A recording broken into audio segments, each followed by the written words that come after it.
عزیزان گرامی، ایک صحابی کہتے ہیں حضور صلی اللہ تعالیٰ علیہ وسلم سے، انہوں نے عرض کیا آقا میں آپ سے قریب ہونے کے لیے کیا کروں؟ حضور صلی اللہ تعالیٰ علیہ وسلم کی وفات کے بعد کی بات پوچھ رہے ہوں۔ حضور نے فرمایا تم کثرت سے درود پڑھو، کثرت سے درود پڑھو۔ انہوں نے پوچھا، ہر اس صحابی نے اچھا کیا جو پوچھا، اس زمانے میں وہ فتویٰ بھی دیا جا سکتا ہے۔ انہوں نے پوچھا یا رسول اللہ صلی اللہ علیہ وسلم کیا آپ کی وفات کے بعد، موت کے بعد میرا پڑھا ہوا آپ تک پہنچے گا؟ یہی تو سوال ہے دوسروں کا۔ اور انہوں نے سنیوں کا بوجھ بھی ہلکا کیا، کوئی شک میں نہ رہے۔ حضور پاک صلی اللہ علیہ وسلم نے جواب میں بھی اتنا ہی نہیں فرمایا پہنچے گا، بلکہ یوں فرمایا صحابی کو، وہ اور لوگ ہیں جن کے مرنے کے بعد ہڈیاں گل جاتی ہیں، جسم سڑ جاتا ہے۔ ان اللہ حرم علی الارض ان تأکل اجساد الانبیاء فنبی اللہ حی یرزق۔ اللہ کے نبی فرماتے ہیں، حدیث ہے، بے شک اللہ نے زمین کو حرام کر دیا ہے، وہ نبیوں کے جسموں کو کھا نہیں سکتی۔ اللہ کے نبی زندہ ہوتے ہیں اور رزق بھی دیے جاتے ہیں، ان کو رزق دیا جاتا ہے۔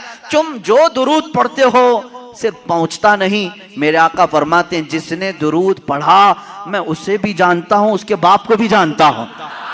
پڑھو درود مبارک۔ اللہم صلی علی سیدنا محمد وعلی آلہ واصحابہ وبارک وسلم ابدا۔ رسول کریم صلی اللہ تعالیٰ علیہ وسلم فرماتے ہیں میں اس کو بھی جانتا ہوں، اس کے باپ کو بھی جانتا ہوں۔ غیب کی خبریں رکھنے والا وہ رسول کبھی یہ نہیں فرمایا کہ مدینے سے بھیجے گا تو جانتا ہوں، مکے سے بھیجے گا تو جانتا ہوں۔ مطلق فرمایا افریقہ سے بھیجے، ہندوستان سے بھیجے، پاکستان سے بھیجے، جہاں سے بھی بھیجے، چاہے اس کے باپ کا نام جیسا بھی ہو، لیکن میرے آقا نے فرمایا میں اس کو بھی جانتا ہوں، اس کے باپ کو بھی جانتا ہوں۔ اے مسلمانوں فخر کرو اس بات پر، قربان جاؤ اس بات پر۔ ایک درود ایسا ہے، ایک عبادت ایسی ہے جب ہم یہاں پڑھتے ہیں ہمارے باپ کا تذکرہ مدینے میں ہو رہا ہوتا ہے، میرے آقا کی جالیوں کے سامنے ہمارے باپ کا نام تک پہنچ جاتا ہے۔ اس سے بڑی خوش قسمتی تمہاری اور کیا ہو سکتی ہے جب نبی کو فرشتہ جا کر یہ بتا رہا ہو یا رسول اللہ فلاں کا بیٹا فلاں ابھی درود پڑھا ہے اور آپ کی بارگاہ میں پہنچایا جا رہا ہے۔ فرشتے پہنچاتے ہیں۔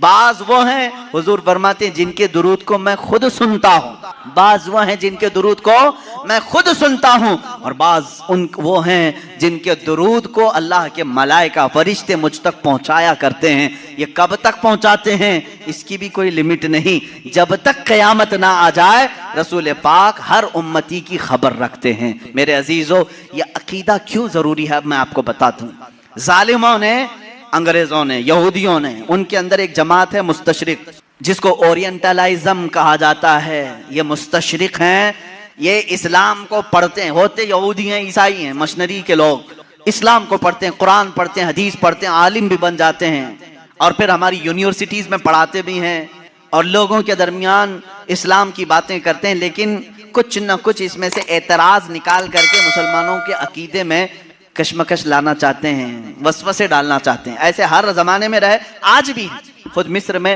جامعہ قاہرہ یونیورسٹی کا نام ہے، قاہرہ یونیورسٹی، وہاں پر آج بھی وہ یہودی اسلامی تعلیمات پڑھا رہے ہیں، فقہ اسلامی پڑھاتے ہیں، وہ ہے نہیں مسلمان لیکن اسلامی تعلیمات سے خوب واقف ہیں۔ اور انہوں نے ایک گولڈ زہر نام کا شخص تھا جو مستشرق ہے، اس نے کتابیں لکھی، وہ حدیث بھی اور قرآن کی تفسیر بھی جانتا تھا۔ حیرت ہوگی آپ کو، دنیا کی سب سے بڑی ڈکشنری حدیثوں کو تلاشنے کے لیے بڑا مسئلہ تھا کہ کون سی حدیث کہاں ہے، بخاری میں ہے کہ مسلم میں ہے، مشکات میں ہے، ترمذی میں، ابو داؤد میں، نسائی میں، ابن ماجہ میں، حدیث کی ہزاروں کتابیں، کہاں کون سی حدیث ملے گی؟ اس کی پہلی ڈکشنری جنہوں نے بنایا المعجم المفہرس لالفاظ الحدیث، یہ تقریباً 6 یا 7 جلدوں میں کتاب ہے، ڈکشنری ہے۔ الف سے اگر حدیث شروع ہوتی ہے تو یہ کہاں کہاں ملے گی اس کے ساتھ لکھا ہوا ہے۔ اس پر پوری محنت کیا 4 یہودی عالموں نے، وہ مسلمان نہیں، ان کو کیوں اتنی فکر ہے، کیوں وہ اتنی محنت کر رہے ہیں؟ تفسیر پر لکھا ہے انہوں نے، علم تفسیر پر کتابیں لکھی ہیں۔ میرے عزیزو محبت اسلام میں نہیں، عداوت اسلام میں لکھتے ہیں اور اس کے بعد اعتراض کرتے ہیں خود اپنی طرف سے اور مسلمانوں میں چھوڑ دیتے ہیں۔ یہیں سے جماعتیں بنتی ہیں، یہی سے جماعتیں بنتی ہیں۔ ان کے جو شاگرد ہیں مستشرقین کے، وہ ماڈرن خیال بن کر کے مسلمانوں میں آتے ہیں اور نئی نئی باتیں لے آتے ہیں۔ محمد بن عبد الوہاب نجدی جو سب سے پہلے اپنے نئے عقائد کو سعودی عرب میں پیش کیا، ان کے استاد کون کون تھے ذرا آپ مجھے بتاؤ؟ کہاں کہاں پڑھے تھے، استاد سے متاثر ہو کر کے آئے. ایسے مصر میں بھی بہت سارے ہیں جو جرمنی میں اسلامی تعلیمات پڑھتے رہے، انگلینڈ میں پڑھتے رہے. اسلامک ڈپارٹمنٹ کے اندر بہت سارے مدرس اسلام پڑھانے والے یہودی ہیں، عیسائی.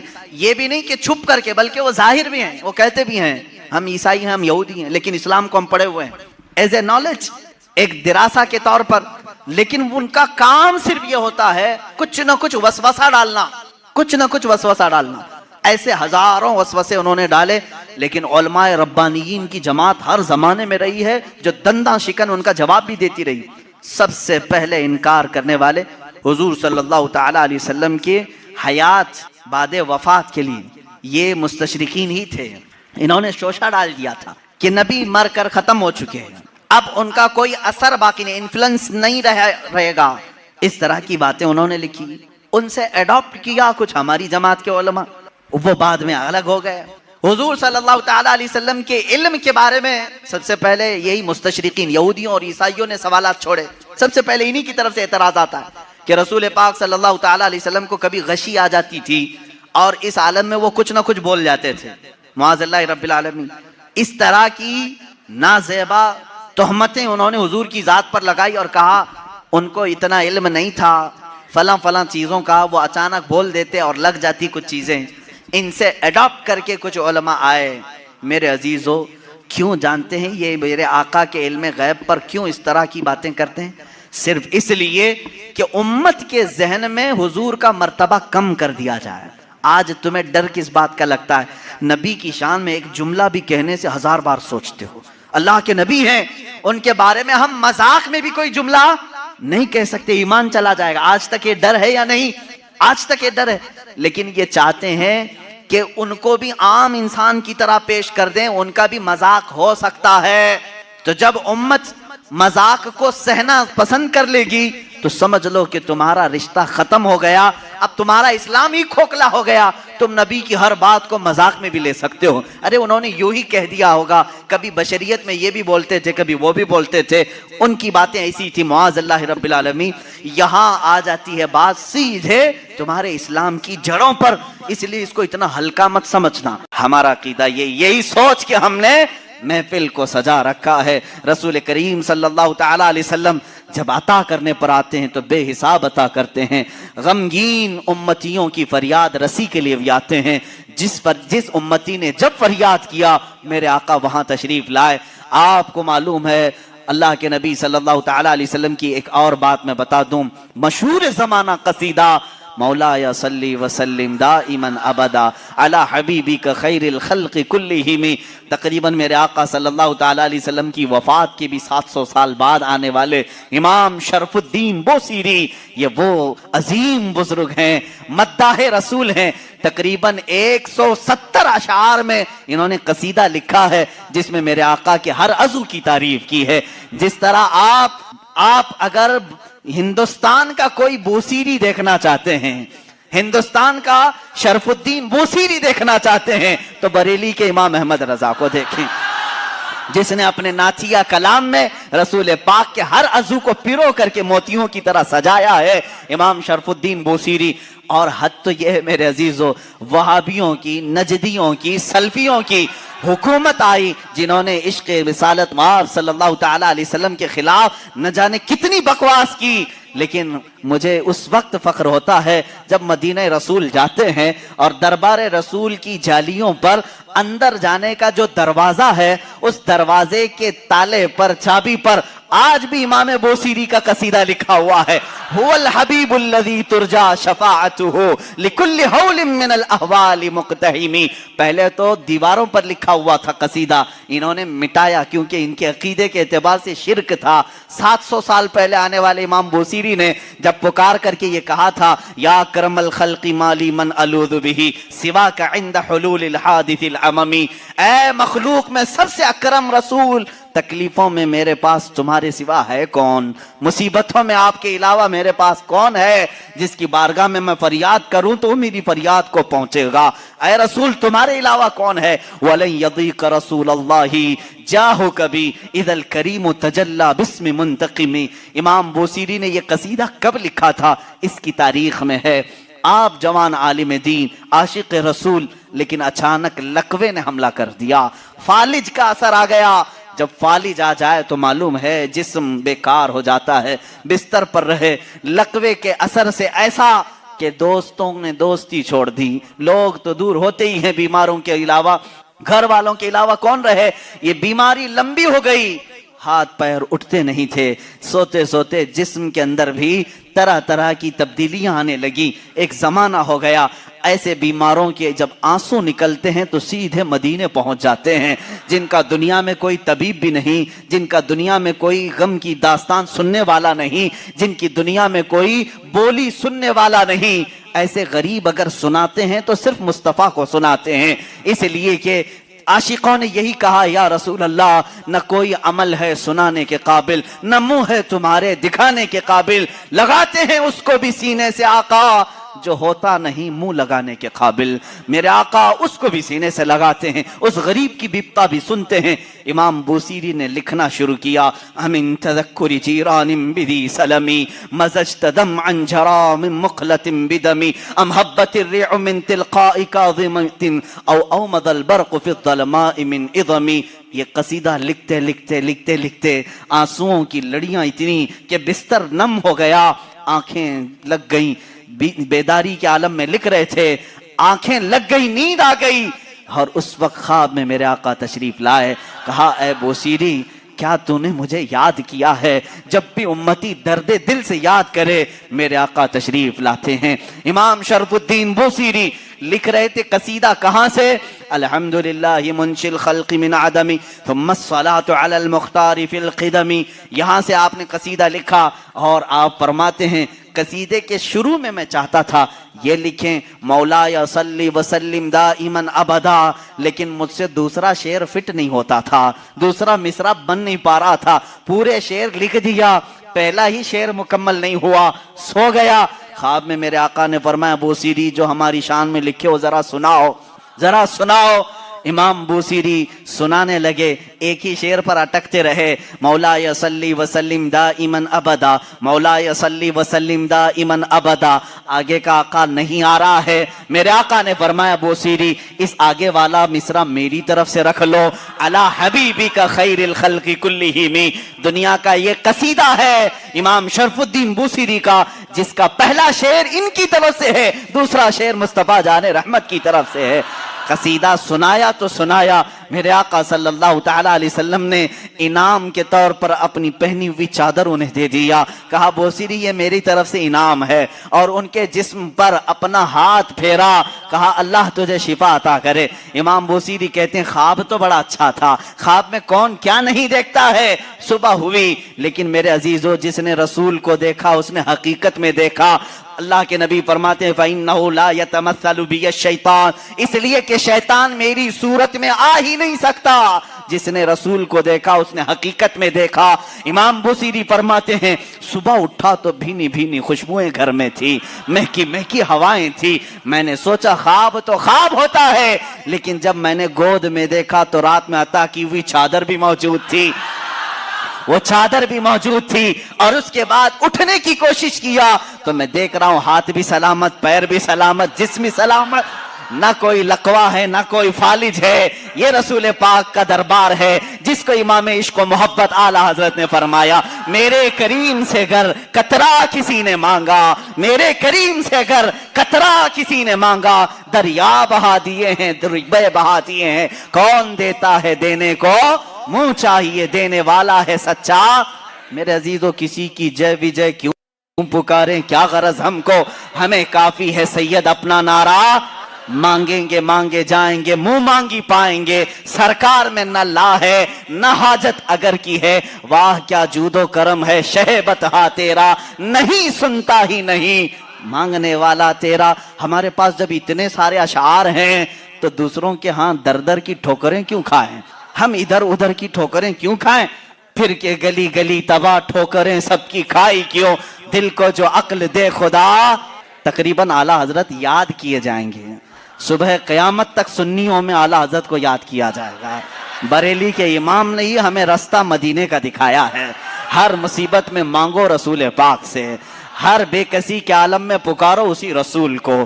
حالے بریلی کے امام نے ہمیں نمازوں کے بعد سلام میں بھی یہی سکھایا ہے، جب سلام میں پیش کرو تو یوں ہی کہو یا رسول اللہ تم ہو حفیظ و مغیث، کیا ہے وہ دشمن خبیث، کہا ہے یقین کے ساتھ تم ہو حفیظ و مغیث، کیا ہے وہ دشمن خبیث، تم ہو تو پھر خوف کیا، تم پہ کروڑوں درود۔ اعلیٰ حضرت نے ہمیں یہی سکھایا ہے، کس سے مانگنا چاہیے؟ رسول پاک سے۔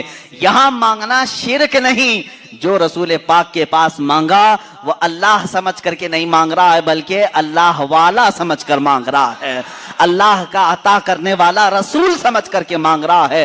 ہم تو سلام میں بھی یہی پیش کرتے ہیں میرے آقا صلی اللہ تعالیٰ علیہ وسلم کی بارگاہ میں کہ آقا آپ ہی ہمارا سہارا ہیں، آپ ہی ہمارے بے کسی کے وقت مددگار ہیں۔ آؤ سعادت الدارین کی ایک روایت میں تمہارے سامنے پیش کرتا ہوں، اور میں سمیٹتا ہوں گفتگو کو، کون دیتا ہے دینے کو منہ چاہیے، یہی ہمارا عنوان سخن ہے۔ تقریباً 400 سال کے بعد کی بات ہے، میرے آقا صلی اللہ تعالیٰ علیہ وسلم کے وفات کے 400 سال کے بعد بڑی حکایت، یہ حکایت روح فرسا ہے، بالکل روح کو جھنجھوڑتی ہے، ہماری امیدوں کو اور قریب کرتی ہے بارگاہ مصطفیٰ سے۔ فرماتے ہیں راوی کہ ایک شہر میں ایک ایسا آدمی تھا، مفلس تھا لیکن قرضے لیتا تھا لوگوں سے۔ ایک آدمی سے اس نے قرضہ لیا تھا، اب کھایا پیا ختم ہو گیا، پیسے نہیں تھے، قرضہ مانگنے والے آ گئے۔ قرضوں میں ڈوبے ہوئے لوگ بھی سنو، جس کا کوئی نہیں اس کا میرا آقا ہے۔ وہ شخص قرضے تو لیا تھا لیکن دے نہیں پا رہا تھا۔ اب جو قرض خواہ آدمی ہے اس نے دھمکیاں دی، نہیں دیا، اس کے بعد اس نے مقدمہ کر دیا قاضی کے پاس، کورٹ میں طلب ہوا۔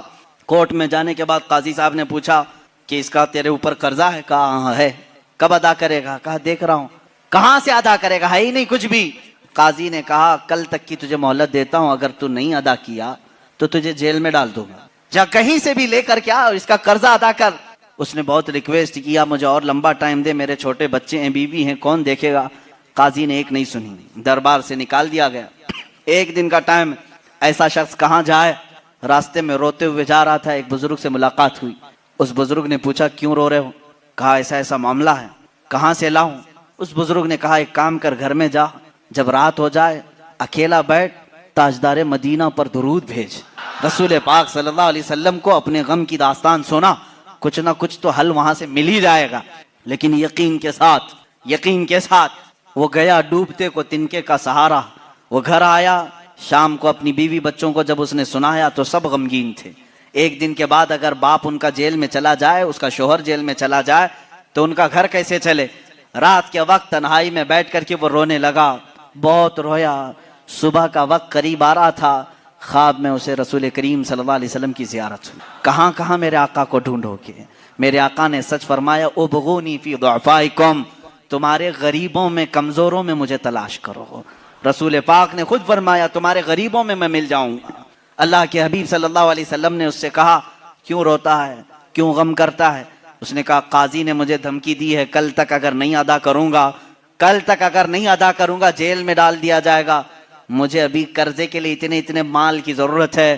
اللہ کے نبی صلی اللہ تعالیٰ علیہ وسلم ارشاد فرماتے ہیں اے بندے ایک کام کر، شہر چلا جا، شہر میں جو بادشاہ کا وزیر ہے وہ میرا عاشق ہے، وہ میرا چاہنے والا ہے، اس سے جا کر کہہ دے تجھے جتنی ضرورت ہے وہ تجھے مال دے دے گا، وہ تجھے پیسے دے دے گا۔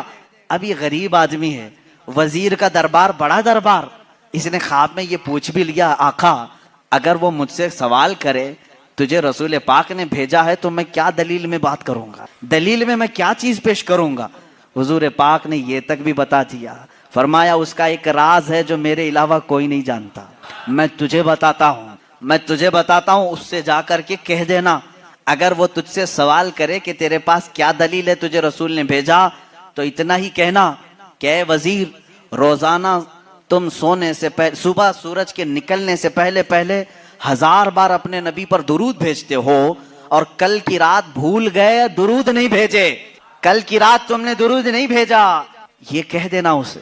یہ بندہ گیا صبح اٹھ کر کے اس وزیر کے دربار میں، بڑا عالی شان دربار تھا، گیا ملاقات کا ٹائم لے کر اس وزیر سے کہا میں ایسا ایسا غریب آدمی ہوں، مقروض ہوں، مجھے مال کی ضرورت ہے، اللہ کے نبی نے تمہارے پاس بھیجا ہے۔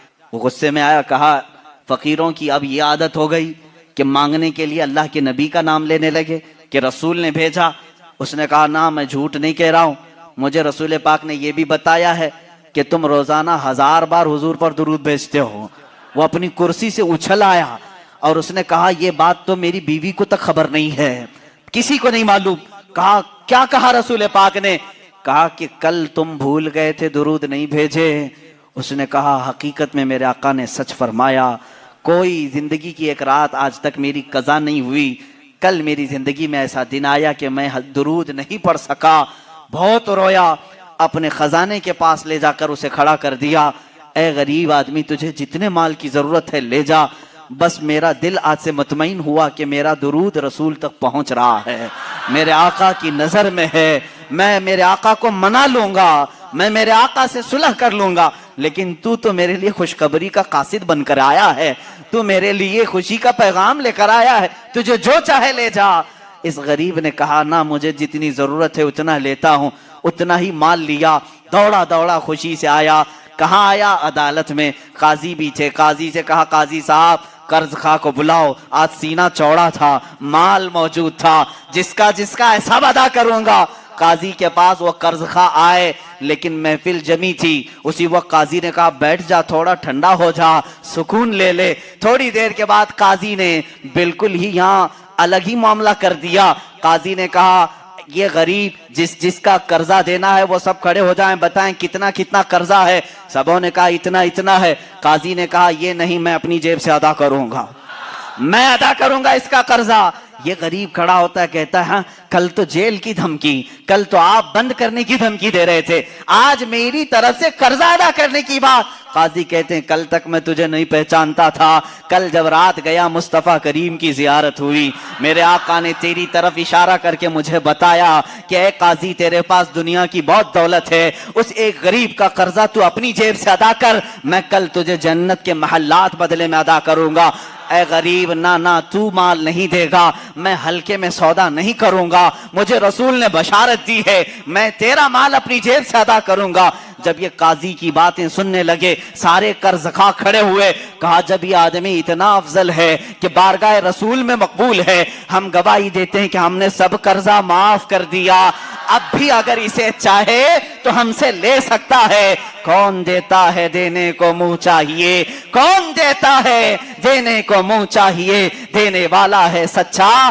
ہمارا نبی اتنا دیا سرکار نے مجھ کو جتنی میری اوقات نہیں, یہ تو ان کا کرم ہے ورنہ مجھ میں تو ایسی بات نہیں. عزیزان گرامی, آج جو ہم اس مقام پر ہیں یہاں پر بھی ہم فخر سے یہی کہتے ہیں یا رسول اللہ اتنا دیا سرکار نے مجھ کو جتنی میری اوقات نہیں, یہ تو ان کا کرم ہے ورنہ مجھ میں تو ایسی بات نہیں.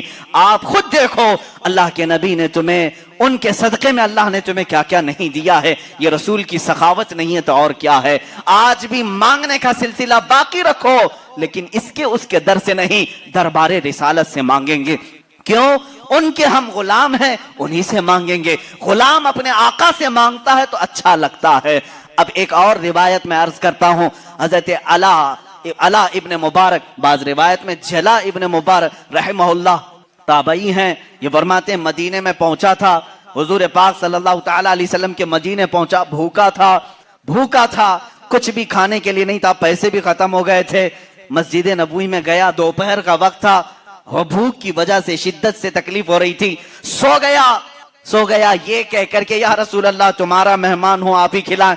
کس سے مانگوں, کون دے گا مدینے میں, اور مدینے میں آ کر دوسروں سے مانگوں اچھا بھی نہیں لگتا, آپ کے ہوتے ہوئے کس دربار پر میں جاؤں. حضور پاک صلی اللہ تعالی علیہ وسلم کی بارگاہ میں سوال کیا, سو گیا.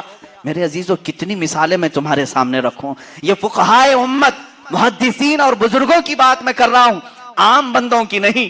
حضرت شیخ علا فرماتے ہیں میں نے خواب میں دیکھا قبر رسول سے حضور پاک صلی اللہ تعالی علیہ وسلم تشریف لا رہے ہیں, آپ کے ایک ہاتھ میں روٹی ہے اور ایک ہاتھ میں شہد ہے, ہاتھ میں روٹی اور شہد ہے, اور کہتے ہیں ابن مبارک تجھے بھوک لگی ہے, تو مدینے میں آیا, میرا مہمان ہے, یہ روٹی اور شہد لگا کر کھا لے. کہتے ہیں میں جلدی سے بڑھ کر ہاتھ سے روٹی لے لیا, شہد لگا کر کھاتا رہا, آدھی روٹی کھایا تھا. کب؟ خواب میں بعد وفات رسول. حضور کی ظاہری زندگی کی بات نہیں کر رہا ہوں, وفات کے کئی سو سال بعد کی بات. اور خواب میں حضور کھلا رہے ہیں، روٹی کھلا رہے ہیں، شہد کھلا رہے ہیں. کہتے ہیں عصر کا وقت ہو گیا، مؤذن نے اذان دینا شروع کیا تو مسجد میں جو بھی سوئے ہوں گے اٹھا دیے جاتے ہیں. کسی نے پیر پکڑ کر کھینچ کر مجھے اٹھا دیا، میں جھٹکا لے کر اٹھا تو دیکھا آدھی روٹی اور شہد اب بھی میرے ہاتھ میں موجود ہے. کون دیتا ہے دینے کو منہ چاہیے، دینے والا ہے سچا ہمارا نبی. عزیزان گرامی وقار، اس طرح کی بے شمار مثالیں ہیں. آخری بات میں عرض کرتا ہوں، سراج الامہ تاج الامہ امام اعظم ابو حنیفہ رضی اللہ تعالیٰ عنہ فرماتے ہیں رسول پاک صلی اللہ تعالیٰ علیہ وسلم کی بارگاہ میں جب جانا ہوا تو آپ نے حضور کی شان میں ایک نعت لکھی، ایک قصیدہ لکھا. یا سید السادات جئتک قاصدا ارجو رضاک واحتمی بحماک. یہ قصیدہ لمبا قصیدہ ہے. کہتے ہیں میں نے کسی کو نہیں سنایا، لکھ کر کے رکھ لیا، بارگاہ رسول میں جا کر کے سناؤں گا، حضور کے دربار میں پہلے سناؤں گا. امام اعظم ابو حنیفہ رحمہ اللہ سفر کر کے مدینے پہنچتے ہیں. صبح کا وقت ہے، اذان سے پہلے مسجد نبوی میں مؤذن جو اذان دینے کے لیے اونچی جگہ کھڑا ہوتا ہے، کہتے ہیں وہاں مؤذن کھڑے ہو کر اذان سے پہلے یہ گنگنا رہا ہے، یا سید السادات جئتک قاصدا ارجو رضاک واحتمی بحماک. امام اعظم کہتے ہیں میرے شعر لیک ہو گئے، میری نعت لیک ہو گئی، پہلے سے مؤذن مسجد نبوی کا سنا رہا ہے، اسے کیسے خبر ہوئی؟ کہتے ہیں یہ کسی نے پہلے سے لکھ رکھا تھا. یہ کس کی نعت ہے؟ یہ تو میں نے لکھی ہے. جب اس نے گنگنا کر اذان دے کر اپنا اختتام کیا، نیچے آیا تو میں نے اس کا ہاتھ پکڑ لیا، پوچھا یہ تو نے قصیدہ جو تلاوت کیا یہ کہاں سے؟ یہ تیرا لکھا ہے کسی بزرگ کا لکھا ہے؟ وہ کہتا مجھے معلوم نہیں، یہ میرا لکھا نہیں، کسی بزرگ کا نہیں. کل خواب میں نے مصطفیٰ کریم صلی اللہ علیہ وسلم کو دیکھا، اللہ کے نبی صلی اللہ علیہ وسلم کی محفل سجی تھی، اس محفل میں یہ قصیدہ پڑھا جا رہا تھا کہ رسول فرما رہے تھے کل میرا ایک چاہنے والا آئے گا اور میری قبر پہ یہ سنائے گا. میں نے وہ اشعار سن لیے، یاد کیا، وہ سنا سے آج میں نے تلاوت کی.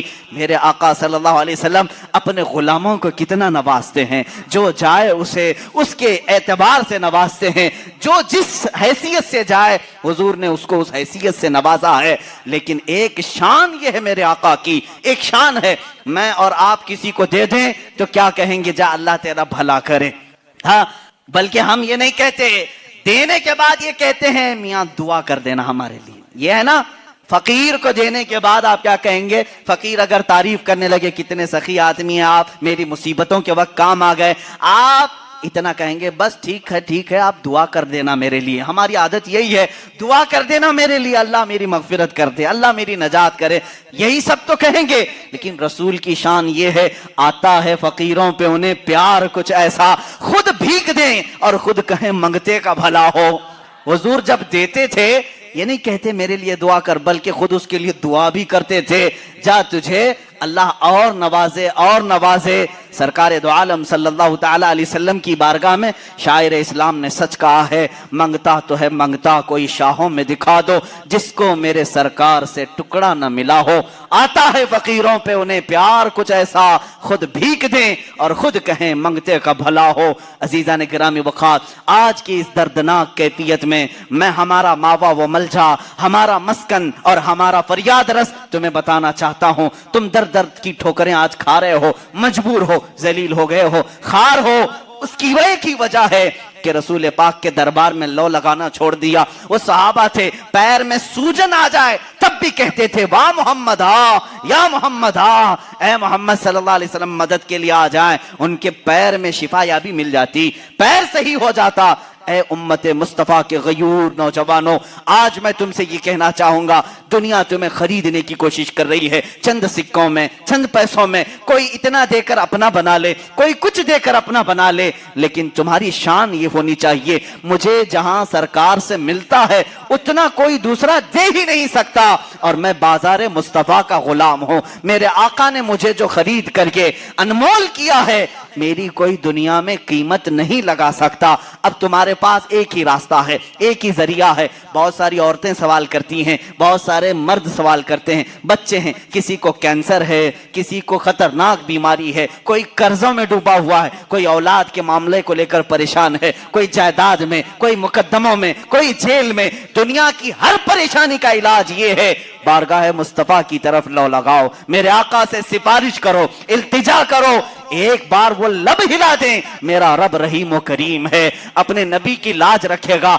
تمہاری حیثیت نہیں دیکھی جائے گی، تم کتنے نمازی ہو، کتنے زکاتی ہو، کتنے بڑے حاجی ہو، یہ نہیں دیکھا جائے گا، بلکہ مولا یہ دیکھتا ہے میرے حبیب نے اس بندے کی سفارش کی ہے، یہ جیسا بھی ہے تیسا بھی ہے، اسے غموں سے آزاد کر دیا جائے۔ اخیر میں امام اہل سنت فاضل بریلوی رضی اللہ تعالیٰ عنہ کے اسی شعر پر اپنی گفتگو کو ختم کرتا ہوں۔ یا رسول اللہ، تمہارے دربار میں پوری امت کی میری جانب سے یہ التجا ہے، تیرے ٹکڑوں پہ پلیں، غیر کی ٹھوکر پہ نہ ڈال۔ یا رسول اللہ، تیرے ٹکڑوں پہ پلیں، غیر کی ٹھوکر پہ نہ ڈال، جھڑکیاں کھائیں کہاں چھوڑ کے صدقہ تیرا۔ یا رسول اللہ، تو جو چاہے تو میل میرے دل کے دھلیں، تو جو چاہے تو میل میرے دل کے دھلیں، کہ خدا دل نہیں کرتا کبھی میلا تیرا۔ وآخر دعوانا الحمدللہ رب العالمین۔